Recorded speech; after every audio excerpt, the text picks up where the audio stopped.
국민의힘 조정훈 의원 조국혁신당의 조국 대표를 향해서 모든 정치인이 갖고 있는 상징 자본이라는 게 있지 않냐. 그분이 상징하는 상징 자본은 한 가지 단어밖에 떠오르지 않는다면서 내로남불이다. 라고 말을 했습니다.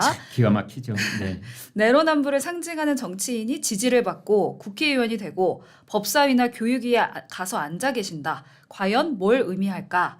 라면서 우리 대한민국은 들키지만 않으면 된다. 우리 대한민국은 어떤 부끄러운 일을 했어도 2심까지 유죄가 나도 면죄부를 받을 수 있는 나라라면서 도대체 원칙은 어디 있고 상식은 어디 있고 가장 결정적으로 양심이라는 게 어디 있느냐라고 말을 했습니다.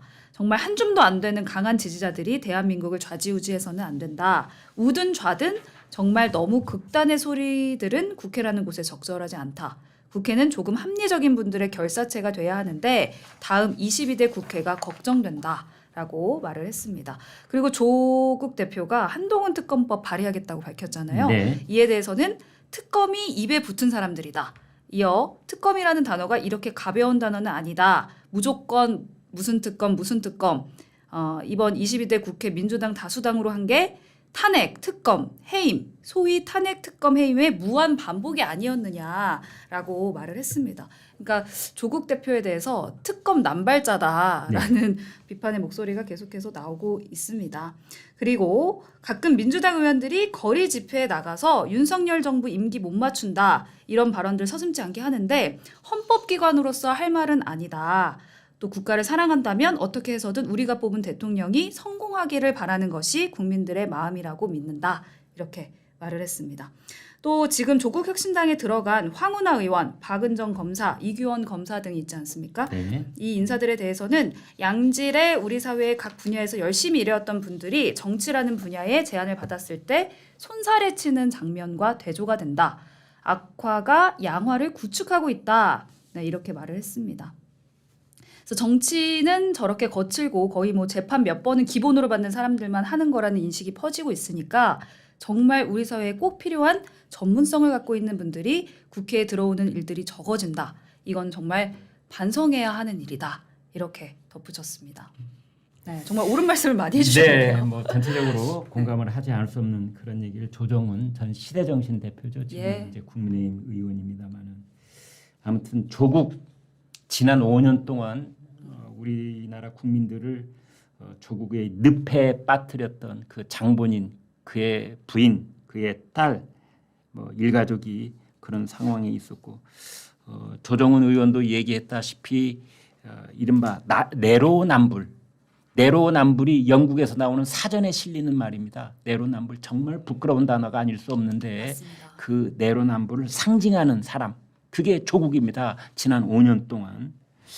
그런데 더더욱 이제 우리가 절망을 하는 것은 그 조국을 지지하는 유권자가 10에서 15%쯤 된다는 사실입니다. 정말 상상할 수 없는 겁니다. 조국의 강은 언제까지 우리 곁에서 우리 이렇게 분노케 할 것인지 그런 생각이 드는데요. 이 입시비리 사건 여러분 기억 다 하실 겁니다. 이것이 불거진 것은 문재인 정권 때, 그러니까 조국에게 마음의 빚이 있다는 문재인 정권 때인 그 문재인 정권의 한 복판을 통과하던 2019년의 일입니다. 그래서 지금부터 딱 5년이 된 겁니다. 그 과정을 저희 국민들은 정말 생생하게 다 지켜보신 겁니다. 여러분 기억하실지 모르겠어요. 다 아시겠죠. 제가 괜한 얘기했습니다. 의대에 입학시키기 위해서 표창장을 위조하고 스펙을 위조하고 그 7가지가 있지 않습니까? 그걸 판사가 다 유죄로 이 결론을 내렸던 겁니다. 그래서 정경심에게 4년, 징역 4년형을 선고를 했지 않습니까? 징역 4년이라는 것은요 상당한 중범죄인한테 내리는 형량인 겁니다. 그러면서 그때 판사가 뭐라고 했느냐? 당신들은 진실을 말하는 사람들에게 정신적 고통까지 줬다. 왜 끝까지 오리발을 내밀고 거짓말을 했기 때문입니다. 그런가 하면은 조국은 1심에서도 그렇고 항소심에서도 그렇고 징역 2년 선고됐죠. 그런데 아무튼 판사가 어인일로 법정 구속을 하지 않는 바람에 지금 정당까지 만들고 22대 국회의원이 되는 것을 눈앞에 두고 있습니다. 이러한 일은 어떤 의미에서 보면 법원도 책임을 져야 되는 겁니다. 법원이 문재인 정권 때 의도적으로 재판을 지연시키고 또 실형을 선고하면서도 구속하지 않으면서 마치 조국이라는 사람이 윤석열 정부에 맞서서 싸우는 영웅이라도 된 것처럼 전국을 돌아다니면서 설칠 수 있는 그런 기회를 준 거나 마찬가지입니다. 결국은 조국은 말이죠. 이재명 대표를 보면서 롤모델로 삼았다. 저는 그렇게 보는 겁니다. 가만히 보건대 이재명은 조국은 지금 두 가지 혐의지 않습니까? 자녀 입시 비리하고 그다음에 또 하나가 유재석 감찰 무마. 딱 두 가지인데 자기는 두 가지. 그런데 이재명은 7가지 사건에 10가지 혐의입니다. 그 자기는 두 가지밖에 안 되는데도 지금 갈탕갈탕하고 있는데 이재명은 말이죠. 자기보다 5배나 많은 혐의를 가지고 있는데도 자기하고 딱 달리 하나가 더 있는데 그게 여기 붙어있는 국회의원 배지인 겁니다. 이걸 붙이고 있자 체포도 안 당하죠. 당대표도 해먹죠. 2027년에 대권의 꿈도 꾸고 있죠.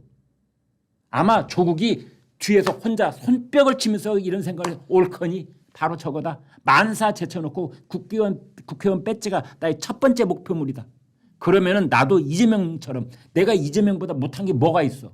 이제 이런 생각을 하고 있는 겁니다. 그래서 마치 이 국회의원 배지가 절대 반지라도 되는 것처럼 그것만 달면 뭐 이제 조국이 말이죠. 항소심에서 2년을 받았지만 대법원도 나를 어쩌지 못할 것이다.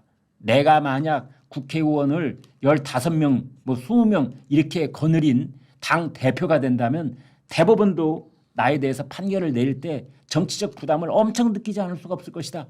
그렇다면 나도 2027년에 이재명의 라이벌이 돼서 야권의 대선 후보의 꿈을 꿀 수 있지 않느냐. 아마 지금 이런 분위기에 젖어 있을 수 있는 겁니다. 그래서 그런지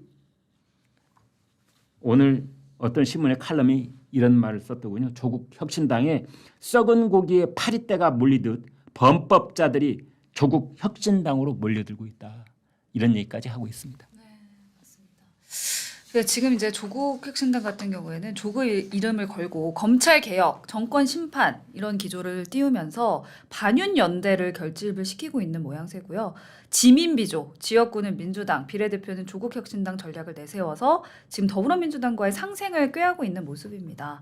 그런데 말씀해 주신 대로 조국 대표도 그렇고 이재명 대표도 그렇고 모두 사법 리스크에 연루가 되어 있고 또 지금 총선까지는 20여일 정도 남아있기 때문에 꽤 긴 시간이 남아있는 거잖아요. 네. 그래서 이 지금 시너지 효과가 끝까지 총선 막바지까지 이어질지 이 부분도 좀 의문이다라는 우려가 나오고 있습니다. 또 조국의 강 여파로 20대 유권자들의 지지율이 거의 0%에 가깝다는 점, 네. 그 부분도 좀 한계로 지목이 되고 있는 부분입니다. 아무래도 지민 비조 끝까지 좀 효과를 내기는 좀 동력이 떨어져 보인다라는 목소리가 나오고 있어요. 그러니까 네. 지금의 지지율이 최대치고 더 이상의 상승세를 좀 기대하기는 어렵지 않을까라는 예측도 나오고 있고요. 사실 이제 조국 대표를 전면에 내세우고 있지 않습니까? 네. 이 부분도 사법 리스크에 연루가 되어 있기 때문에 재판이 계속 진행 중이기 때문에 이 부분도 이제 이재명 대표의 재판과 합쳐져서 더블 사법 리스크 프레임으로 좀 몰릴 수 있다. 이런 우려의 목소리도 좀 나오고 있습니다. 양양자 개혁신당 원내대표도 인터뷰에서 이런 이야기를 했습니다. 아무리 메시지가 확실해도 당대표가 사법 리스크에서 자유롭지 않고 구속 등의 상황에 처하면 굉장한 혼란이 올 것이다. 지지율도 떨어질 가능성이 크다. 네. 대한민국 사법체계를 부정하는 격인 만큼 동력도 잃을 것이다. 이렇게 전망을 했습니다. 네. 그러면서 그런 불확실한 정당을 국민들이 지지했다가 실망하는 악순환이 반복돼서는 안 된다. 이런 목소리를 냈습니다. 그리고 앞서 잠시 언급해드렸던 20대 지지율, 총선의 캐스팅 보터라고 볼 수 있는 20대 지지율이 굉장히 낮다는 점도 숙제로 지목이 되고 있습니다. 아무래도 공정이라는 가치를 굉장히 중요시하는 20대이기 때문에 비리 의혹, 학업 비리 의혹 이 문제에 있어서 아무래도 20대의 표심을 얻기는 쉽지 않을 것으로 좀 풀이가 되고 있습니다. 네. 이제 바로 그 점인데요. 지금 그 이재명과 조국과 이재명 처음 이제 조국이 이재명 대표실을 찾아갔을 때는 서로 악수도 하고 등도 슬쩍 이렇게 두들겨주는 그런 제스처를 취하고 그렇게 좋은 것처럼 보였지만 그날뿐이었습니다.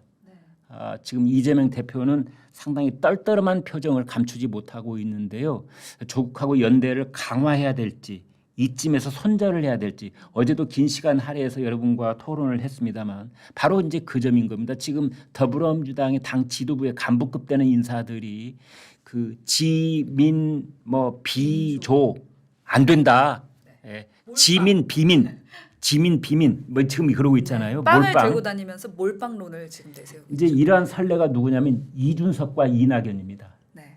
그 둘도 처음에는 형님 동생하면서 서로 역할 분담을 하고 어마어마한 시너지 효과가 날 것으로 그렇게들 서로 얘기를 하고 있었죠. 그래서 뭐 이준석은 젊은이들을 공략하고 이낙연은 호남표를 끌어오고 그래서 이준석과 이낙연이 손을 잡으면은 뭐 교섭단체 되는 것은 뭐 시간 문제고 뭐 많게는 30도 내다볼 수 있다. 뭐 이런 단꿈에 한 하루 이틀 젖어 있었죠. 그리고 이제 계속해서 서로 삐걱대는 소리가 나오니 드디어 거울이 와장창 깨져버리는 겁니다. 그런 다음에 어떻게 됐냐. 이준석도 철저하게 버림받고 이낙연도 버림받고 지금 지지율이요 거의 1, 2%까지 내려와 있습니다. 완전히 쪼그라들었죠.